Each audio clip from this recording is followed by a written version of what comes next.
ನಮಸ್ಕಾರ ವೀಕ್ಷಕರೇ ಮೂಡ ಹಗರಣ ಇಡೀ ರಾಜ್ಯ ಕಾಂಗ್ರೆಸ್ ಸರ್ಕಾರವನ್ನೇ ಗಡಗಡ ನಡಗಿಸ್ತಾ ಇದೆ. ಎಷ್ಟರ ಮಟ್ಟಿಗೆ ಅಂದ್ರೆ ರಾಜ್ಯದ ಮುಖ್ಯಮಂತ್ರಿ ರಾಜೀನಾಮೆ ಕೊಡ್ತಾರೆ, ಅರೆಸ್ಟ್ ಆಗ್ತಾರೆ ಅಂತೆಲ್ಲ ರಾಜಕೀಯ ವಲಯದಲ್ಲಿ ಚರ್ಚೆ ಆಗ್ತಾ ಇದೆ. ಸ್ವತಃ ರಾಜ್ಯದ ಹಲವು ಘಟಾನುಘಟಿ ನಾಯಕರೇ ಆ ರೀತಿ ಮಾತನಾಡಿದ್ದಿದೆ. ಇನ್ನು ವಿಪಕ್ಷಗಳು ನಡೆಸಿದಂತಹ ಪಾದಯಾತ್ರೆ ಸರ್ಕಾರದ ಮೇಲೆ ಇನ್ನಷ್ಟು ಒತ್ತಡ ಹೆಚ್ಚಾಗುವಂತೆ ಮಾಡಿದೆ. ಆ ಮೂಲಕವಾಗಿ ಸಿಎಂ ರಾಜೀನಾಮೆಗೆ ಆಗ್ರಹಿಸಿ ಯಶಸ್ವಿಯಾಗಿ ಪಾದಯಾತ್ರೆ ನಡೆಸಿದ್ದು ಮಾತ್ರವಲ್ಲದೆ ರಾಜ್ಯದ ಗಮನವನ್ನ ಸೆಳೆದಿದ್ದಾರೆ. ಈ ಒಂದು ಹಗರಣದಿಂದಾಗಿ ಭಾರಿ ಇಕ್ಕಟ್ಟಿಗೆ ಸಿಲುಕಿರುವಂತಹ ರಾಜ್ಯ ಕಾಂಗ್ರೆಸ್ ಸರ್ಕಾರ ಮುಖ್ಯಮಂತ್ರಿಯೇ ಭ್ರಷ್ಟಾಚಾರ ಆರೋಪದಲ್ಲಿ ಸಿಲುಕಿಕೊಂಡಿರುವುದು ಇನ್ನಿಲ್ಲದ ಟೆನ್ಷನ್ ತಂದಿದೆ. ಇನ್ನು ಇದು ಸಿದ್ದರಾಮಯ್ಯ ಅವರ ಬೆನ್ನು ಬಿಡುವಂತೆ ಕಾಣಿಸ್ತಾ ಇಲ್ಲ. ಯಾಕಂದ್ರೆ ಸಾಲು ಸಾಲು ಕೇಸ್ಗಳು ದಾಖಲಾಗ್ತಿದೆ, ಸಾಲು ಸಾಲು ಆಘಾತ ಎದುರಾಗ್ತಾ ಇದೆ. ಒಂದು ಕಡೆ ರಾಜ್ಯಪಾಲರಿಗೆ ದೂರು, ಮತ್ತೊಂದು ಕಡೆ ಕೋರ್ಟ್ನಲ್ಲಿ ಖಾಸಗಿ ದೂರು, ಹೀಗೆ ಒಂದಾದ ಮೇಲೆ ಒಂದರಂತೆ ಶಾಕ್ ಎದುರಾಗ್ತಾ ಇದೆ. ಸದ್ಯ ಸಿಎಂ ಅವರ ಕಾರ್ಯವೈಖರಿಯನ್ನು ನೋಡ್ತಾ ಇದ್ರೆ ಮೂಡ ಹಗರಣದಿಂದಾಗಿ ಬಹಳ ಟೆನ್ಷನ್ನಲ್ಲಿ ಇರುವಂತೆ ಕಾಣಿಸ್ತಾ ಇದೆ. ಸೋಷಿಯಲ್ ಮೀಡಿಯಾದಲ್ಲಿ ಸಿಎಂ ಪರವಾಗಿ ಪ್ರಮೋಷನ್ ಮಾಡಲಾಗುತ್ತೆ. ನಮ್ಮ ಸಿಎಂ ನಮ್ಮ ಹೆಮ್ಮೆ ಅಂತ ಆಂದೋಲನವನ್ನೇ ಶುರು ಮಾಡ್ತಾರೆ. ಸ್ವತಃ ಕಾಂಗ್ರೆಸ್ ಇದನ್ನು ಶುರು ಮಾಡುತ್ತೆ. ಸಿಎಂ ಅವರ ಪೇಜ್ನಲ್ಲೂ ಕೂಡ ಇದನ್ನು ಹಾಕ್ಕೊಂಡಿದ್ದಾರೆ. ಮತ್ತೊಂದು ಕಡೆ ಬೃಹತ್ ಸಮಾವೇಶವನ್ನು ನಡೆಸ್ತಾರೆ.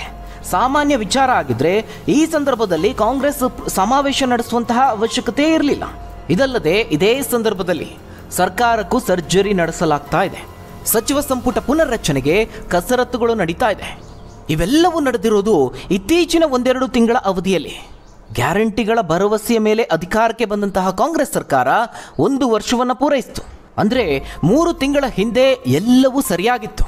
ಹಣ ಹೊಂದಿಸೋದಕ್ಕೆ ಒಂದಷ್ಟು ಹರಸಾಹಸವನ್ನು ಪಟ್ಟರೂ ಸಹ ಗ್ಯಾರಂಟಿಗಳನ್ನು ಮುನ್ನಡೆಸ್ತು. ತಮ್ಮ ಕುರ್ಚಿಯನ್ನು ಸಹ ಗಟ್ಟಿಯಾಗಿ ಉಳಿಸಿಕೊಂಡು ಸಿದ್ದರಾಮಯ್ಯ ಅವರು ಮುಂದೆಯೂ ಪೂರ್ಣ ಅವಧಿಗೆ ನಾನೇ ಸಿಎಂ ಅಂತ ಘಂಟಾಘೋಷವಾಗಿ ಹೇಳಿಕೊಂಡಿದ್ರು. ಆಪ್ತ ಶಾಸಕರು ಸಚಿವರು ಕೂಡ ಬಹಳ ಆತ್ಮವಿಶ್ವಾಸದಿಂದ ಈ ಮಾತುಗಳನ್ನು ಹೇಳ್ತಾ ಇದ್ರು. ಆದರೆ ವೀಕ್ಷಕರೇ, ಕಳೆದ 3 ತಿಂಗಳ ಅವಧಿಯಲ್ಲಿ ಎಲ್ಲವೂ ಬದಲಾಗಿದೆ. ಇದೀಗ ಸಿಎಂ ಸಂಕಷ್ಟದಲ್ಲಿದ್ದಾರೆ ಅಂತಲೇ ಹೇಳಬಹುದು. ಹಗರಣಗಳ ಆರೋಪದಿಂದ ಕಂಗೆಟ್ಟು ಹೋಗಿದೆ.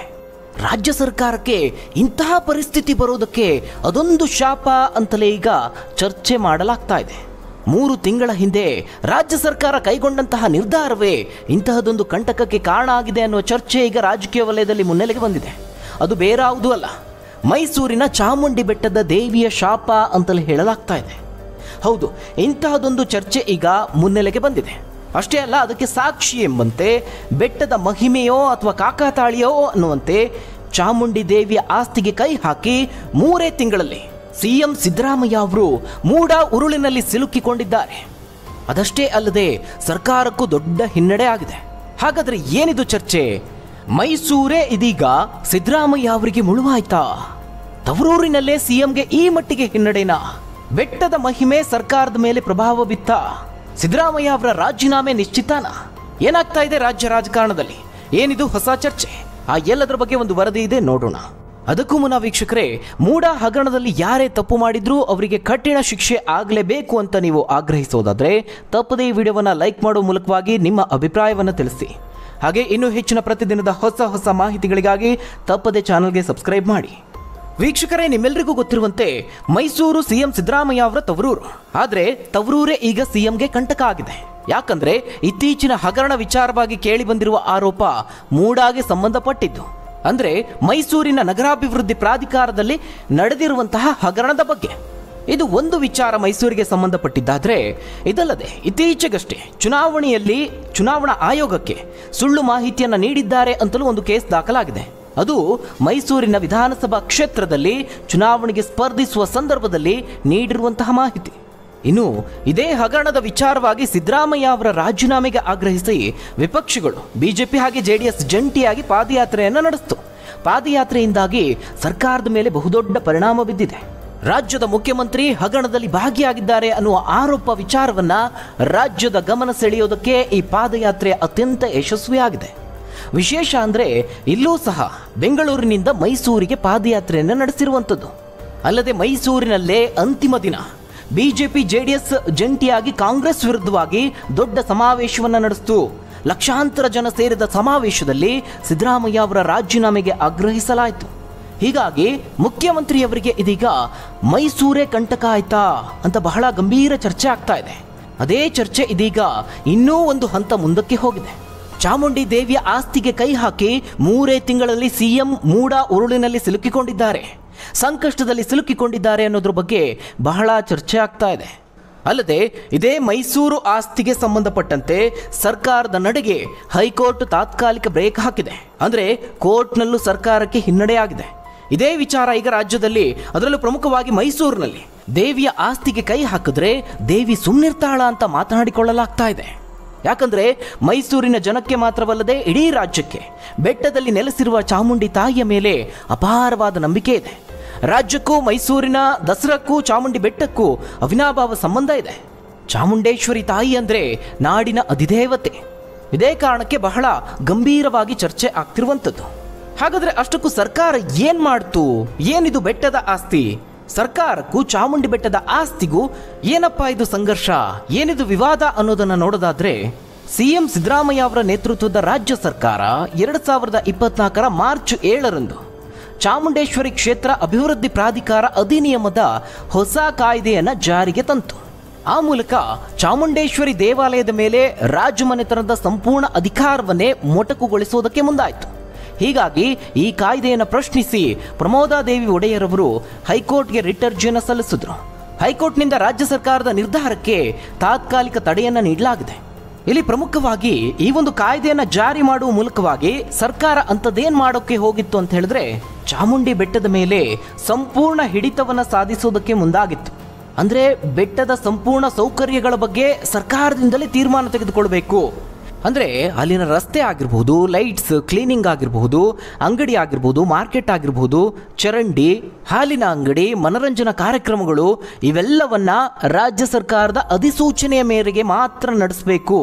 ಅದಕ್ಕೆ ರಾಜ್ಯ ಸರ್ಕಾರಕ್ಕೆ ಸಂಪೂರ್ಣವಾದ ಅಧಿಕಾರವನ್ನು ನೀಡಲಾಗಿದೆ ಅನ್ನೋದನ್ನ ಈ ಒಂದು ಕಾಯ್ದೆ ಹೇಳುತ್ತೆ. ಇದಲ್ಲದೆ ಚಾಮುಂಡೇಶ್ವರಿ ಕ್ಷೇತ್ರ ಅಭಿವೃದ್ಧಿ ಪ್ರಾಧಿಕಾರದ ರಚನೆಯ ಅಧಿಕಾರ ಏನಿದೆ ಅದು ಸರ್ಕಾರಕ್ಕೆ ಮಾತ್ರ ಇರುತ್ತೆ. ಅದರ ಅಧ್ಯಕ್ಷ ಸ್ಥಾನ ಸಿಎಂ ಅಂತ ಸರ್ಕಾರದ ಕಾಯ್ದೆಯಲ್ಲಿದೆ. ಪ್ರಾಧಿಕಾರದ ಪದಾಧಿಕಾರಿಗಳಲ್ಲಿ ರಾಜಮನೆತನವನ್ನು ಸೇರಿಸಿಕೊಂಡಿಲ್ಲ. ಬದಲಾಗಿ ಸ್ಥಳೀಯ ಮಿನಿಸ್ಟರ್ಗಳು, ಶಾಸಕ, ಎಂಪಿ ಹಾಗೆ ಅಧಿಕಾರಿಗಳಿದ್ದಾರೆ. ಪ್ರಾಧಿಕಾರದ ನೌಕರರ ನೇಮಕ ಮಾಡೋದು, ಅರ್ಚಕರನ್ನು ನೇಮಕ ಮಾಡೋದು, ಬೇರೆ ಬೇರೆ ನೌಕರರನ್ನು ನೇಮಿಸುವಂತಹ ಅಧಿಕಾರ ಸರ್ಕಾರಕ್ಕಿರುತ್ತೆ. ಪ್ರಾಧಿಕಾರದ ಸಂಪೂರ್ಣ ನಿರ್ಧಾರವನ್ನು ಸರ್ಕಾರವೇ ನಿರ್ಣಯ ಮಾಡೋದು ಅಂತ ಈ ಒಂದು ಕಾಯ್ದೆಯಲ್ಲಿ ಸೇರ್ಪಡಿಸಿಕೊಳ್ಳಲಾಗಿದೆ. ಆ ಮೂಲಕವಾಗಿ ರಾಜಮನೆತನದ ಸಂಪೂರ್ಣ ಅಧಿಕಾರವನ್ನೇ ಮೊಟಕುಗೊಳಿಸಲಾಗಿದೆ.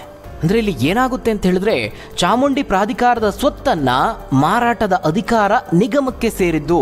ಯಾವುದೇ ಆಸ್ತಿಯನ್ನು ಮಾರಾಟ ಮಾಡುವಂತಹ ಅಧಿಕಾರ, ಯಾವುದೇ ಆಸ್ತಿಯನ್ನು ಬಾಡಿಗೆಗೆ ನೀಡುವಂತಹ ಅಧಿಕಾರ, ಬೇಕಾದರೆ ಎಕ್ಸ್ಚೇಂಜ್ ಮಾಡಿಕೊಳ್ಳುವಂತಹ ಅಧಿಕಾರ ಸಹ ನಿಗಮಕ್ಕೆ ಇದೆ. ರಾಜಮನೆತನಕ್ಕೂ ದೇವಾಲಯದ ಪ್ರಾಧಿಕಾರಕ್ಕೂ ಅಧಿಕಾರವನ್ನೇ ಕಟ್ ಮಾಡಲಾಗಿದೆ.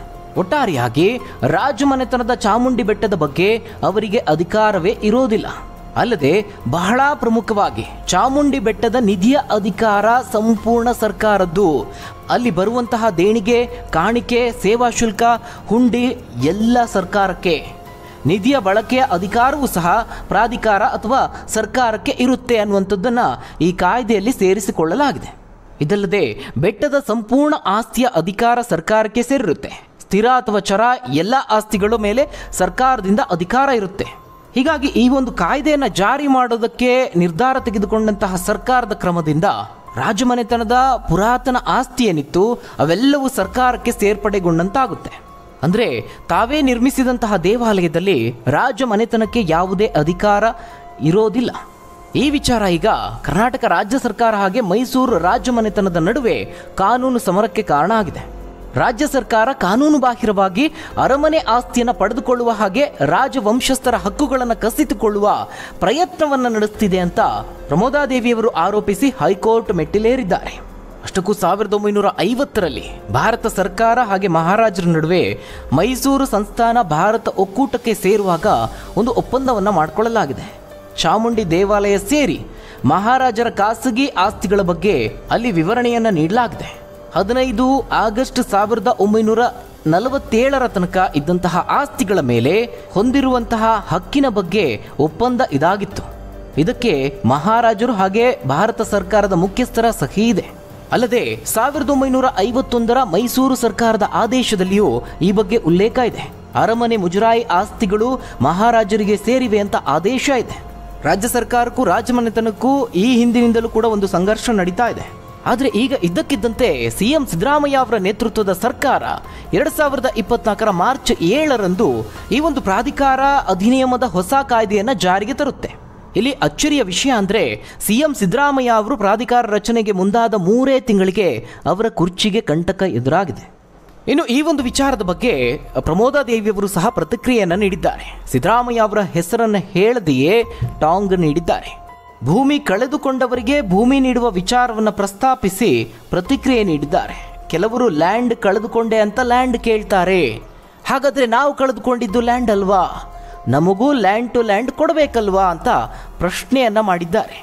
ಬೇರೆಯವರು ಕೇಳಿದಾಗ ಕೊಡುವವರು ನಾವು ಕೇಳಿದಾಗ ಯಾಕೆ ಕೊಡೋದಿಲ್ಲ ಅಂತ ಸಿಡಿಮಿಡಿಗೊಂಡಿದ್ದಾರೆ.